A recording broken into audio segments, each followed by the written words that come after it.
Hi YouTube. Just wanted to show you my partially completed fish room. It's about 50% complete. I had a bunch of 20-gallon long aquariums in my house out in Simpsonville, and they've kind of been sitting around. So what I did was I of course had to clean them up, and how I did that, I used muriatic acid and cleaned them. Now most of them had been drilled, and but I chose not to go with a central system, and primarily because it really wasn't conducive to raising killifish. Since I've raised killifish, and some small rainbows, I felt like I did not want to go with the central system.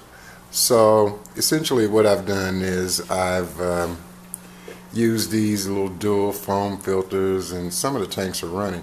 If you notice, I haven't even closed off the overflows. I plan on doing it, but it really wasn't necessary because actually the fish themselves, I don't really I don't really need the full 20 gallons. So I thought initially, since I was, guys, really, the killies have just been, they've just been exploding as far as the breeding goes. Here's some more, and I've got about 20 more in the garage. Now these are going to be elevated to a height that I've already marked on the post, because I'm 6 feet, so I don't want to bend over and have to look in a tank and all that stuff. So I'm about, as I said, I have to put the bottom shelf here. I have to do the same thing with the 5-gallon tanks that I have fry in, and of course this side I have the 10-gallon tanks. But again, guys, this is a work still in progress, but I want to show you the progression of it. Hopefully by the next video I'll have most of these running. It's actually a bank of 20-gallon long tanks, which I plan on keeping some of my plant spawning aphysemians in. One of the things I use for air are these little brass air controllers. I found a company that actually sells them, and they are probably one of the best things. I know some people who have a central air system use the they drill into the PVC and use the plugs. That's an expensive way of doing it, but these little brass controllers, guys, are really work well.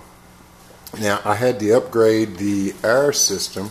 I had a smaller Alita, and it's here, okay, but I upgraded to a Alita 60, which actually this has 60 linear LPSs, and this one is rated at about 25. Now this smaller one is actually running all of these tanks that you see in here now, and the airflow is pretty good. So, but I still know that once I add the other 20 tanks to the system, it's going to be a bit much.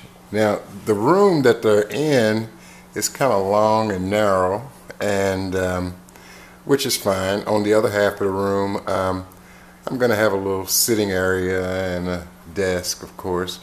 But I just want to give you guys an update on some of the progression of my fish room. Again, I grew a lot of microswarms in the aquariums. I use a lot of driftwood.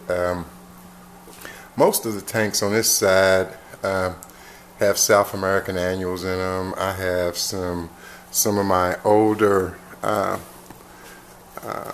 fundula pancheks, like these albino gardneri, not albino but gold gardneri.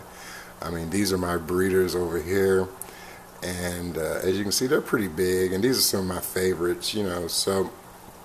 But most of the tanks contain, for example, these are my Anablepisoides ornatus, and they're spawning, and I have a lot of their babies. So I just wanted to give you guys a brief update on the my newest project, and I'm finally able to consolidate all the aquariums that I've had lying around my house, and finally getting them into a sort of a system. And I'm really pleased about that, because it was really hindering me from really maintaining a lot more species and growing them out, because I really just simply didn't have the space. Fortunately for me, I do collect annual species, so I'm able to save the eggs, and I've been hatching a lot of them out. If you notice, these cups on top of the aquariums are ones that I've hatched out a lot of the fry in, and I'm going to re-dry the peat for the second hatch. So guys, I just wanted to give you a brief update on how I'm going to line out the system, and I'll get into a lot more of the specifics of it once I complete the bulk of the project. But stay tuned. I'm excited, and guys, I hope you'll be excited. This way you'll get to see how the true die-in-the-wood killie hobbyist maintains aquariums. And so once again, thanks for watching.